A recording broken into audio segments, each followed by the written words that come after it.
Good afternoon, everyone, and welcome to the third annual Wild Wisconsin Winter Web Conference. I'm Jamie Machik with the Nicolay Federated Library System in Green Bay, Wisconsin. And on behalf of myself and the other 14 Wisconsin library systems who help sponsor this event, we are very glad you are here, whether you're in Wisconsin or from another state. We have 5 sessions today, 5 tomorrow. We did 2 this morning that were excellent, and I know we have another excellent one coming up with our next presenter, who is Leah Kolakowski. And Leah is with the Lexington Park Library, and she said that's about an hour south of Washington, D.C. And I saw Leah give this presentation at the Association of Rural and Small Libraries Conference back in September, and I really thought her ideas were practical and hands-on and provided great service, and I also just loved the title of her presentation. I thought that was very eye-catching and just a lot of fun. So I'm so glad that she's here to talk about this stuff with us. So Leah, whenever you are ready. Okay, well, thank you. Thanks for that introduction, and thank you everyone for being here and attending this session, Tablet Slinging Librarians. And this is me. So hi everybody. I am going to share with you today some ideas for using tablets in libraries and talk about what works and doesn't work based on my personal experience and my library's experience. And then I'll also give you some details about the hardware that I purchased. I'm not going to talk specifically about different kinds of tablets or what tablet you should purchase or what apps you should download. But if you have questions about those things, I would be more than happy to talk to you about the technical details after the presentation. So here is one of my coworkers who at the Wamego Public Library, where I was currently the director, or previously the director, and she is wearing our tablet tool belt, and she has a tablet in her hand. And that's just one of the great things about tablets, is that they let you be a mobile librarian. You're not tethered to a desk. You can move around. You can help customers where they are. We found that just simply by having the tablets with us or wearing the tool belt, that patrons were way more likely to ask us questions about technology. I think they saw us with a tablet and they were like, oh, my librarian knows something about tablets. I just got a tablet. I'm going to ask them questions about it. We were also, we had a lot more people sign up for our technology and computer classes because they saw us using the technology. And then they also were more likely to ask us follow-up questions. So if we helped a patron find a book and we walked them to the shelf and they found their book and then we said, you know, is there anything else that I can help you with today? They were more likely to say, you know, I was looking for this other item, or I was looking for this other book, because we had the tablet right there with us. We could check our catalog. We didn't have to walk them back to a desk. And I think that our customers didn't feel like they were inconveniencing us, even though, of course, they're not, because that's our job. But I think sometimes they feel that way. So those were some of the really positive things that we saw that we weren't really expecting, but that we saw just by simply having the technology on us. So here were our basic tools for tablet slinging. After we got our tablet, we ended up purchasing a Nexus 7, and that was for a variety of reasons. One of those was cost, but we decided that we needed to get a case for it, and we specifically wanted one with a hand strap, and we found that very useful. So if you look for a case for your tablet, I would look for one with a hand strap that makes it much easier to carry. Also, this particular case, and I have the link for it there, has a magnet in the front cover, so when you close the cover, it puts your tablet to sleep, saves battery, and you don't have to worry about turning it off and on all the time. The other thing that we needed was a way to carry the tablets around. And our first attempt was aprons, primarily because we had some already and we didn't have to spend any money on them. And so we gave that a try, but we found that the men on our staff really didn't like wearing aprons, and we also found that they were difficult to sit in and difficult if you're bending down, looking on the low shelf. They kind of got in the way. So we found this tool belt on Etsy. The shop is Hip Notions Tool Belts, and it turns out that the shop owner is from Wisconsin, so y'all can feel great about shopping local if you live in Wisconsin. And she makes a variety of different ones for different sizes, so once you have your tablet, see what size you have, and then you can order one based on that specific size. It did cost about $60, but we found that it was well worth it, and it made it really easy to carry our tablets around. This is another type of carrying case, and I didn't see these about a year ago when we were looking for a carrying case, but since then I've seen these, and I know of some libraries that have used them and they really like them. And you can just sling it over your shoulder or across your body. And the cool part is when you're ready to use your tablet, you can open it up and basically use it hands-free, which can be really handy for when you're helping patrons and doing things like mobile checkouts. So in addition to just using our tablets to access our catalog and help patrons find items on the shelf, we took it a step further and said, we want to be able to be a one-stop shop. We want to be able to help people right there, right where we are. So we purchased a Bluetooth barcode scanner, and it's quite small. You can see by the picture that, compared to a paperclip, it's not a whole lot bigger. It's a scan fob, and it's about $300, which I know is quite expensive, but scanners in general are pretty expensive. But it's worked really well. The company was great to work with. They have a lot of help online. You can also call them if you have questions about your specific tablet, knowing whether it will work with yours or not. But it's great to be hands-free with this little barcode scanner. So how mobile checkout works, we've helped a patron find a book, and we can offer to check it out right there for them. It's really convenient, and I have a little video. I know you won't be able to hear the audio, but I'll just kind of talk you through what's going on in the video. So here's our patron. He's ready to check out his book, and our staff member scans his library card and brings up his account, and then she scans the barcode on the book, and his book is now checked out. She gives him the due date and says, "Have a great day." So it's really convenient. It's quick. People think it's pretty cool. So whenever we do this, our customers would always be like, "Wow, I can't believe you can do this." The negatives are that it's really only good for one or two books. It can be kind of a challenge to hold and scan, a library card and more than a book or two. Also, if you have a security system in your library, this isn't going to work because your books would still need to be desensitized unless you can figure out a creative way to do that.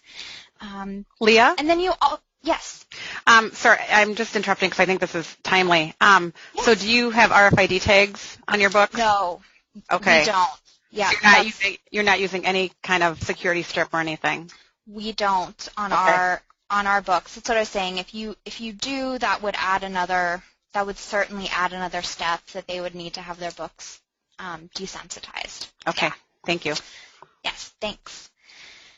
And then the other issue is that you need to be able to access your, are you still able to hear me? Yes, you sound fine. Okay, great. you need to be able to access your ILS system from the tablet. The system that we used was Verso Autographics, which is a web-based, so we had no problem, accessing that on our tablets. I know Koha is also web-based. There are some other systems like Polaris that have an additional add-on that you can purchase to be able to use them as web-based. If not, you could remote in from your tablet using something like LogMeIn or Chrome Remote Desktop extension. So depending on your particular library and what you have, that would be something to kind of figure out. And like I said, if you have specific questions about your library and what you have, feel free to contact me afterwards, and I'll put up my contact information, and we can talk about it and see if we can figure something out. Okay, so after we've checked out the book, we decided, we want to actually take this one step even further and be able to offer debit and credit card transactions. I know that there are many libraries that still don't take debit or credit cards, especially small rural libraries, and we were one of those until we purchased our first tablet. But once you have a tablet, all you need to do is get something like a Square card reader or PayPal here. I have the links over to the right for you to see. We went with Square, and the actual Square card reader that you see in the picture, that white square that's plugged into the top of the tablet, once you set up an account, they'll send that to you for free, so there's no cost to try it out and get started. What they do charge is 2.75% per transaction, and transactions do have to be over $1. We decided as a library to go ahead and eat that cost of the 2.75% swipe because we found that so many more people were actually paying their fines or buying books from our book sale or giving donations because they were able to use cards. So this just makes it even more convenient for patrons. More fines and fees are getting paid, and it's really nice that we don't have any bank service charges for return checks because we're just taking cards more now. So again, we can help somebody find a book right at the shelf. We can check the book out for them. If we pull up their account and they have a fine, they can pay it right there on the spot. You can also, let me show you how this works. These are a couple screenshots from Square Card Reader. So you can set up your own categories. So we decided to set up copies, fines, lost and paid, new cards is just replacement cards, and then we had a category for summer reading donations. So you choose which category you want. So we'll select fines, and then you put in the amount that you're charging. So here's $1. And then you swipe your card, and then you're done. And you can ask the customer, how would you like your receipt? Would you like to have it emailed to you, texted to you, or you don't want a receipt at all? And that's all that it is, and it's really quick. You do have to have an internet connection, so if your internet's down for some reason, you won't be able to take credit cards. And then I have a link here to devices that are compatible with Square. So if you already have a tablet or you're thinking about getting one and you'd like to use Square, take a look at that list. They keep that pretty up to date, and it'll tell you whether your device will work or not.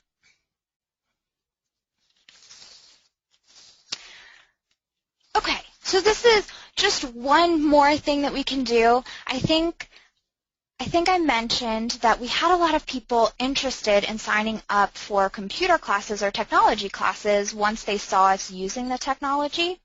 And so we were able to sign them up for those programs right there from our tablets as well. This one was for an adult craft class, and that's a screenshot from the tablet. And we just used Google Docs, and we set up a Google Sheet, which is basically an Excel spreadsheet in Google form, and if they want to sign up, we just open that file, put their name and phone number in, and this updates so 2, 3 staff members can be in it at once, and it'll update live, which is pretty handy to have. All right. Well, I think I'll stop there and see if there were any more questions that came up. One of the questions that came in was, does the Bluetooth scanner have a receipt for checked out items? No. So you wouldn't be able to print out a receipt as far as I know. Was that the question? Yes. Yeah. And Leah, how big is your library? Or how big was the library? Yeah. I guess we were more of a medium-sized library, so we had about 10 staff, if that helps. Through our system, we had email updates, so most people had stopped getting paper receipts, and they were just receiving their updates through email anyway. Okay. And how big was the town or area that you served? Our town was about 5,000. Oh, so pretty small. Yeah. Okay, thank you. Yep.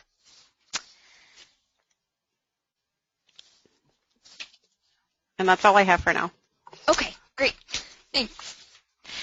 Okay, so the next thing that you can do with tablets, we talked about being inside of the library building, but I think one of the great things is that you can actually go outside of the library. You can go outside of the walls of your building out into the community with the tablets. And this is just an example. This is from Texas Tech doing roving reference, and they have a little kiosk set up around campus, and they'll use social media and tweet out and say, you know, do you need help finding your class? We're near the English and Philosophy buildings. So I think that's just a really cool idea, and I think public libraries, we could do something really similar. One way that we went outside of our library walls was for our summer reading kickoff. And we had our kickoff in our city park, and we brought our tablets with us, and we signed people up for summer reading right there in the city park when everybody was there. So that worked out really well. The way that we do summer reading, again, is through Google Docs. So we used a Google form, and this was our summer reading sign-up sheet. And you just set it up. It's free. And we would have somebody put in their name, their contact number, their phone number, whether or not photos are okay, and press submit. And then every time somebody fills out the form, it goes to this. Again, it's a sheet, a Google sheet, which kind of looks like an Excel form, and it fills it out for you, and you can see how many people you have signed up, their names, whether or not photos are okay. It's also nice that it goes to this because you can sort by age, so you can quickly sort your spreadsheet and see how many children you have signed up, how many teens you have signed up, and how many adults you have signed up. We've done this for the past few years, and we generally had about 500 people sign up for summer reading and never had an issue doing this, and it always worked out really well. So we were a big fan of this way of signing people up for summer reading, especially because it's free and it's paper-free.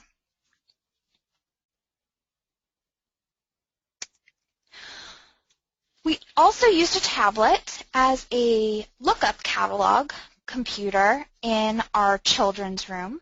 So we purchased a Samsung 10-inch tablet, and we mounted it. There's the mount. It's from the Joy Factory. It's their universal wall mount, and the link to the mount is right there for you. It cost about $100, and we had previously just had a computer, with a keyboard and a mouse and everything in the children's room, but we were running out of space very quickly, and we had this post, and we thought, man, it would be really nice if we could put a lookup center right there that wouldn't take up too much space. And so we went ahead and tried it with a tablet, and the kids love it. They love it because they think it's awesome because they can use a tablet to look up books in the library. I will mention this worked for us to use this wall mount, but it doesn't lock.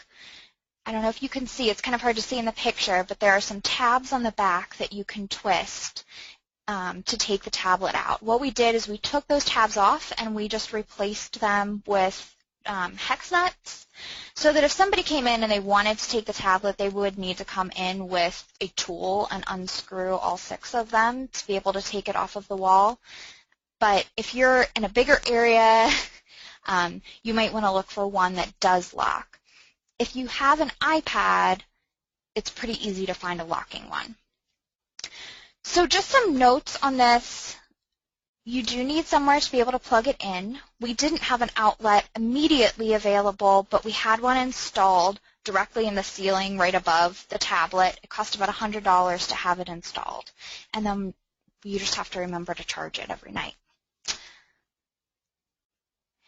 And then in the summers, we just change our sign on the wall and we pull up the summer reading registration form, our Google form, and just to be able to help with flow of how many people come through that room in the summer, we just let people sign up for summer reading there for a couple weeks at the very beginning, and that's worked out for us. So there's all sorts of things that you could do with your tablet if you mount one somewhere in your library.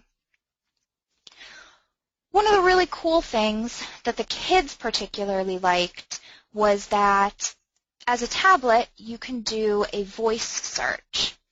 So if they don't know how to spell a book that they're looking for, they can just press the little microphone and they can search our catalog by saying the title that they're looking for. So again, I have a little video and I'll just kind of talk over this as it goes.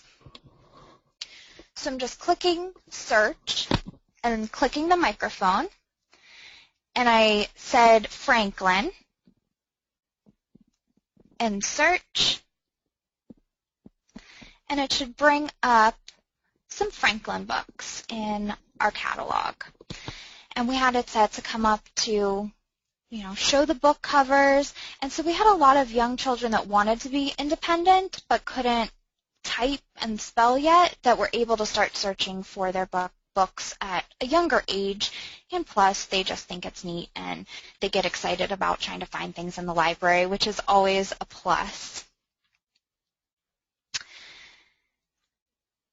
One other thing about the tablet is that if you do put one up, you will need to put some sort of parental controls on your tablet. We thought that we had everything hidden and thought, oh, the kids won't mess with it, it'll be fine. We were so wrong. The first day that it was up, they had YouTube and games and all sorts of stuff up on the tablet. So we installed 2 apps. We tested out about, I think, 6 different parental control apps, and this was the one that we decided on that we liked the best. So Kids Place app, which is free, gives you control over the tablet. Now, depending on what tablet that you have, you might already have parental controls built in, and I put a few links in there if you have an iPad or if you have a Nexus 7 to be able to look over those tutorials. But then you also need something that gives you control over Internet access, because we wanted to be able to provide Internet access, but we wanted to limit it to our website and to our catalog. And so this app costs $3.99. But it was pretty easy to use, and we have it set. You can set a whitelist so that only the web pages that you designate on that list are the ones that can be accessed by the tablet.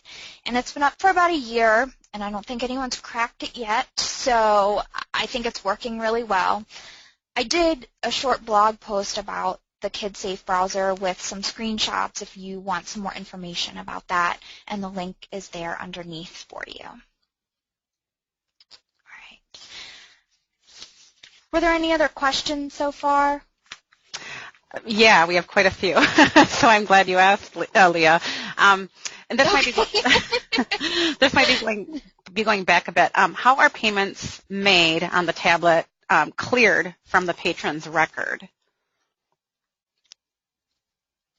Oh, since we have their page open, we have their account open on our tablet, we just go ahead and pay them.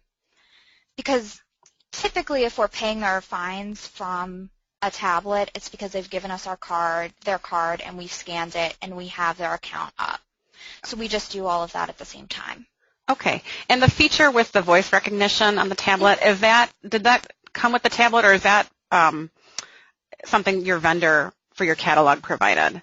No, that is just part of the tablet. It should be part of pretty much any tablet or smartphone now. You can do voice searches, and so that was just, we're able to do it that way.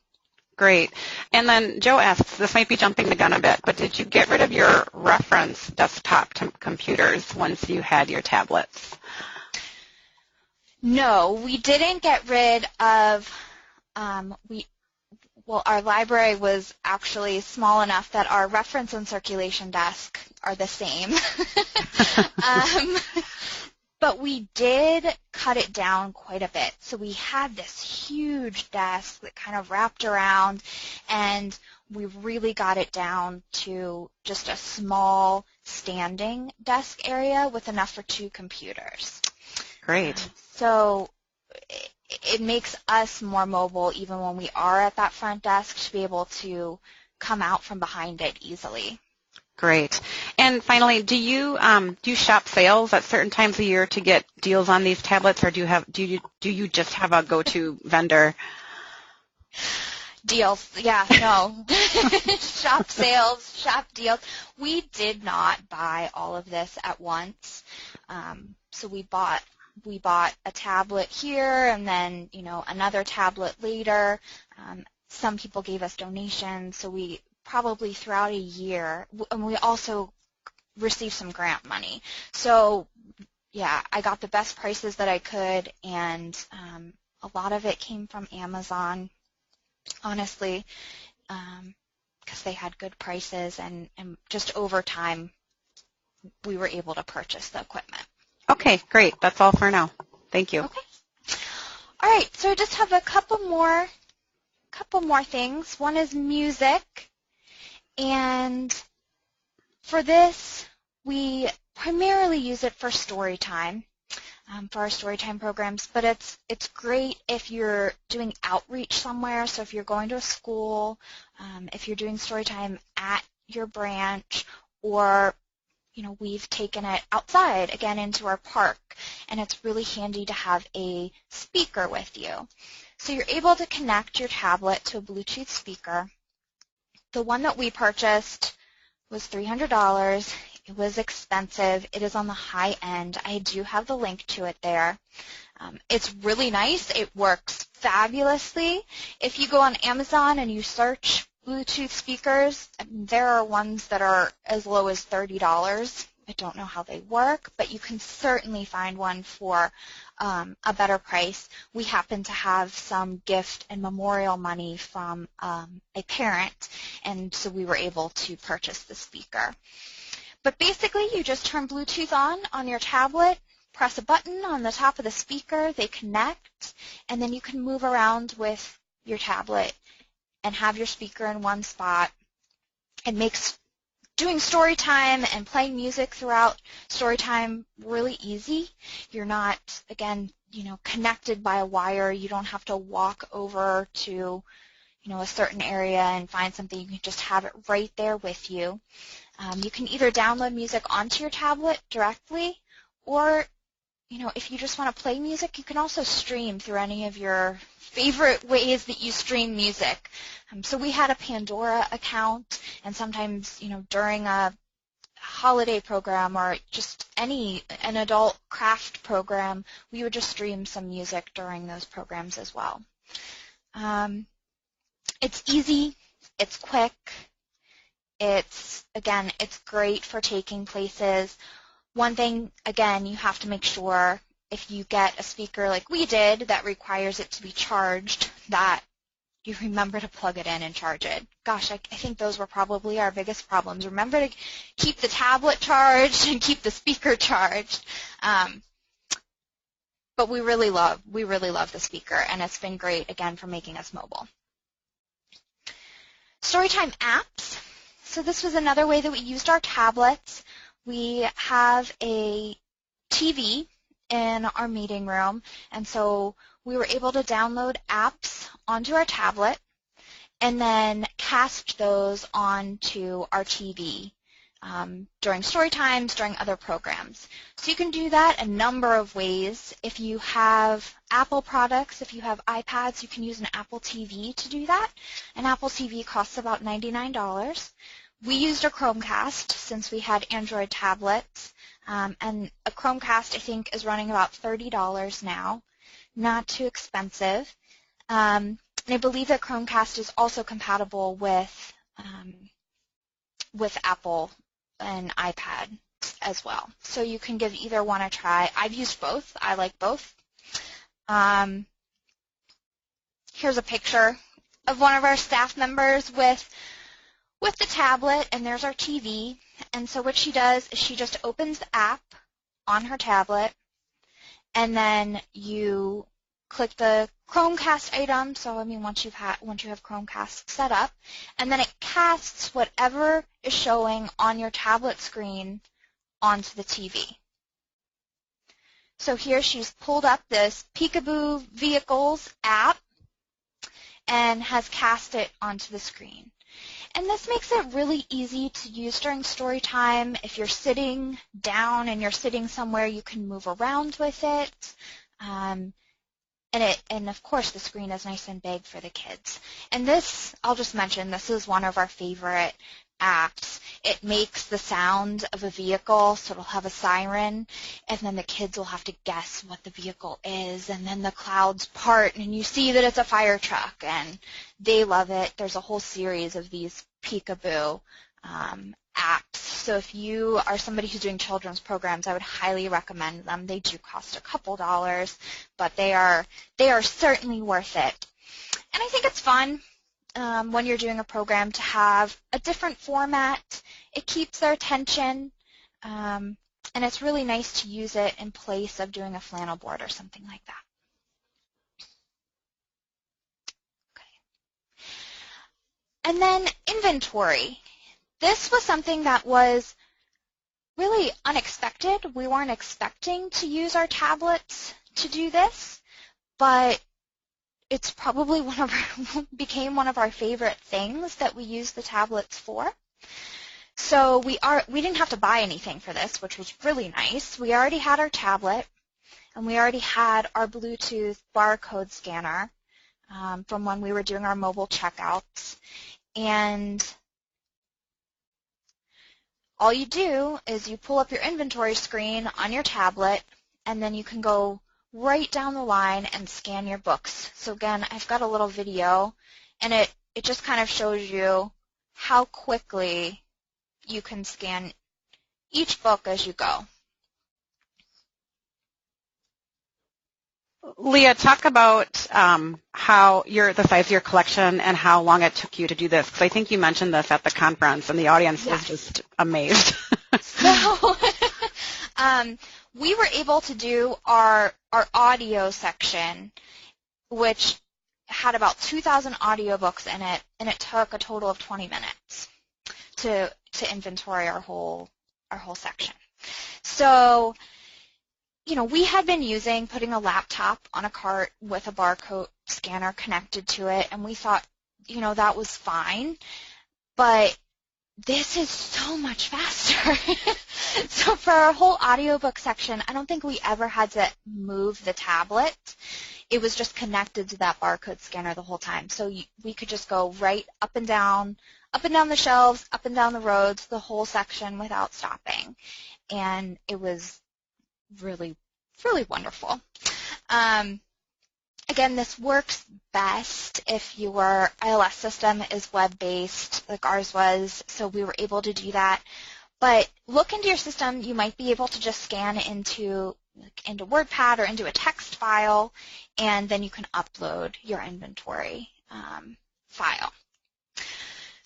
Okay, so those are all of the different ways that we used our tablets. I hope that you were able to at least come away with one idea from this that you think that maybe you could implement in your library. here's all of the equipment that we purchased and the prices.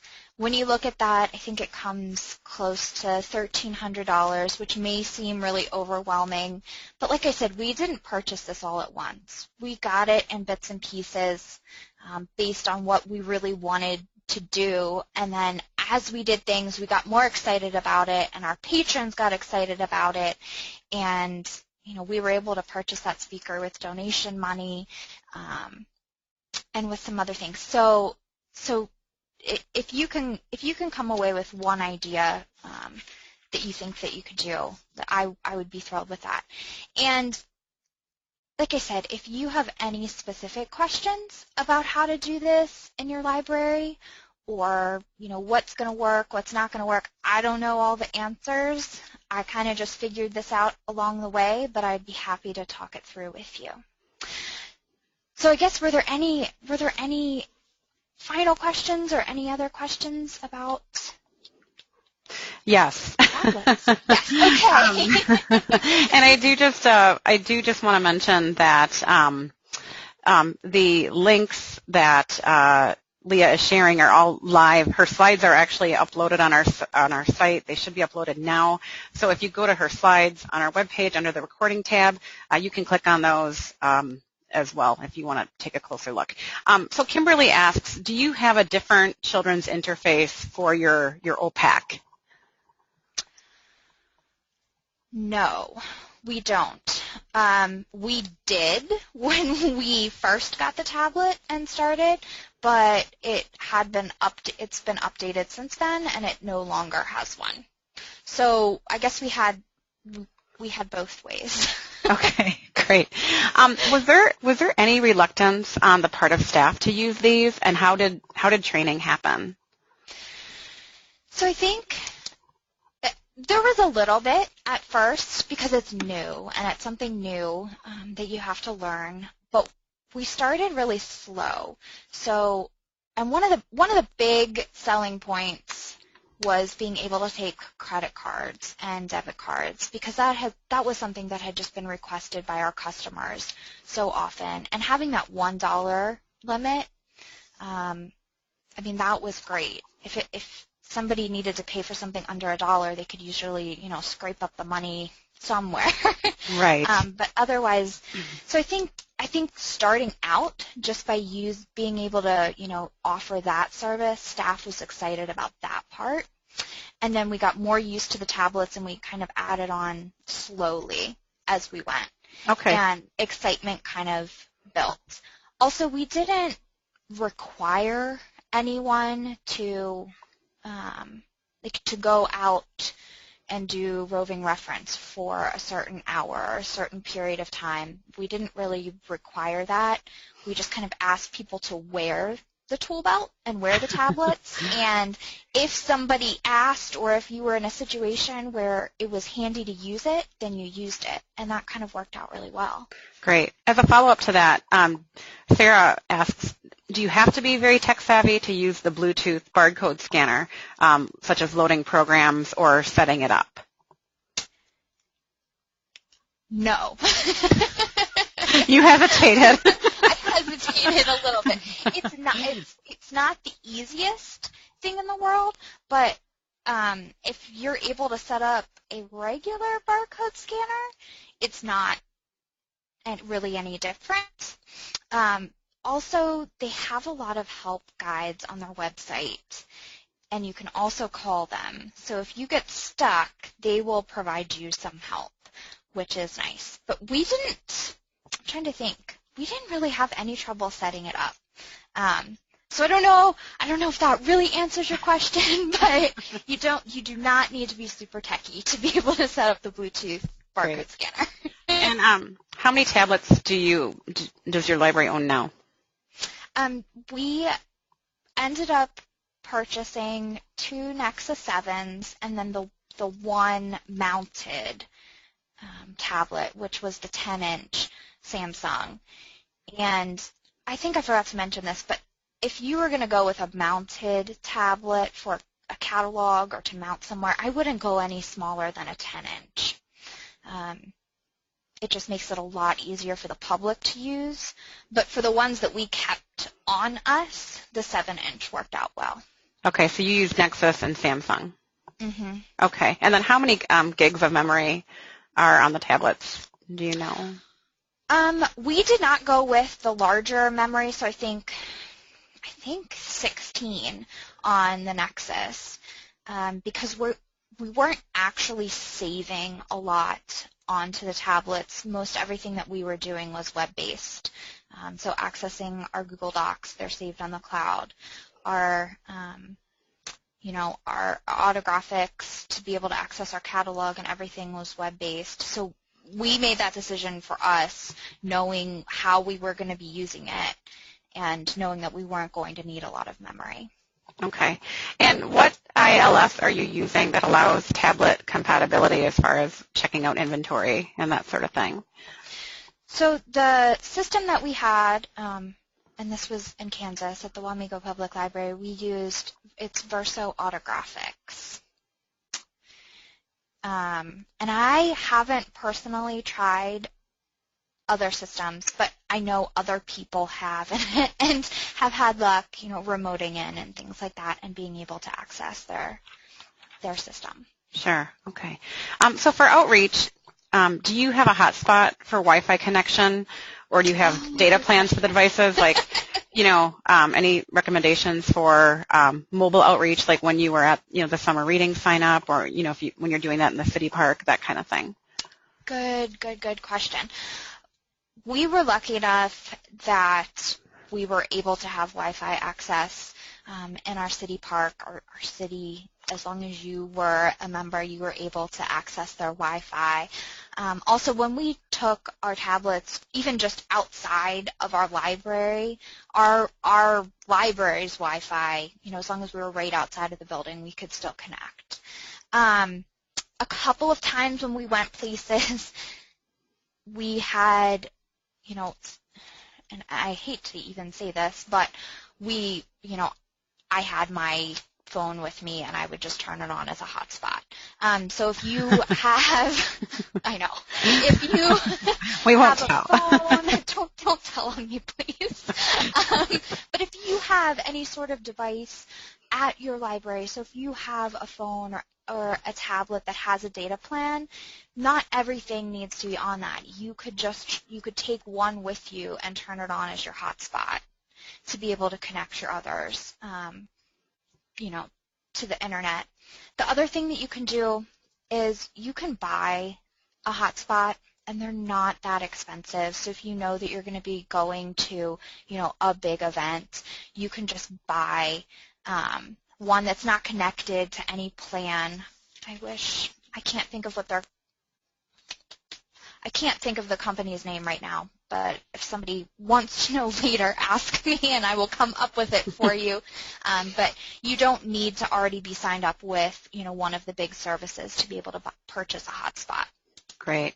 So because you were limited with tablets, not all of the staff is carrying around a tablet and tool belt at the same time. It's just a few of them. Was that correct?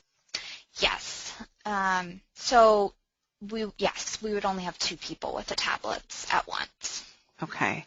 And what types of possibilities do you see? I mean, you shared a lot of what you were doing, and you said as patrons became excited and thought stuff was cool. What other possibilities do you see, or if money wasn't as much of an object, what could you see happening? I mean, it is, unfortunately, but yes, I know, always. Well, I kind of loved the idea of having the kiosks, on wheels and having the tablets. So instead of having, one desk in a library that's mounted into the ground, really being more mobile. So maybe having people have different stations that you could move around the library if you wanted to, or station one, when it's busy someday in your adult fiction section, just go station your kiosk over there, have your tablet on the desk, and be able to help people right there. I really love that idea. I think, we need to start thinking about being more flexible and moving stuff around in our buildings and, not just being stationed behind a desk. I think I think that's one of the coolest things. And is that where you feel the customer service part really came in when you started using these tablets, was that you were just more mobile and more out there and not just the credit card part, but you were also mobile and not standing behind a desk? Yeah, absolutely. One of the things that I didn't get to do, but that I was planning on doing, was occasionally when our town would have a festival or something big going on, we would set up a tent, and the library would have a tent, and I thought, man, we need to take a cart of our new books, our new releases, and take it with us, and anybody who has their library card that day, we could check out their books right then and there. So if they wanted to come get kind of a first glance at some of the new releases for something, we could be out in the park, and we could be checking books out to our patrons. And so I love that idea of being outside of the building. Somebody doesn't have to walk into the library or remember to walk into the library, but hey, you could sign them up for a library card, check out a book, and they're good to go. That's great. I think also just having tablets in the library for people to use is a great idea.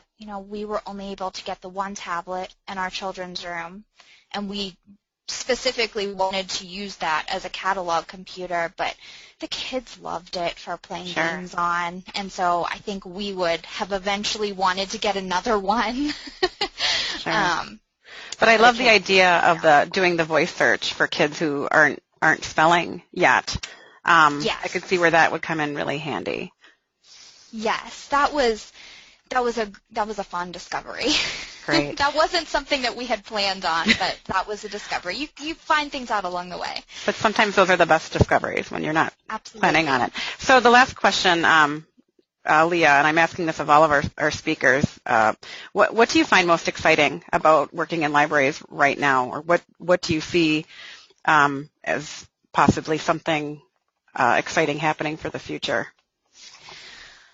I just think it's exciting I know change can be difficult, but I think it's really exciting how everything is changing right now, because it means that there are a world of possibilities open to us, and we just need to figure out what we want to do and how we want to best serve people, how we can bring technology to them, and I think that is just really, really great. And everybody in libraries has fantastic ideas, and they are creative, and so I love it when we can all get together and brainstorm and see what other people are doing. So that's always really exciting. Great. Well, I think you added a lot of exciting ideas for me and those of us listening in today. So remember that the slides from Leah's presentation are available on our website. The recording should be made available later today. Our next session will be at 2:30. Erin Shea will be talking about marketing outside the library, so I hope to see some of you at that session as well. Thank you again, Leah, for the awesome presentation.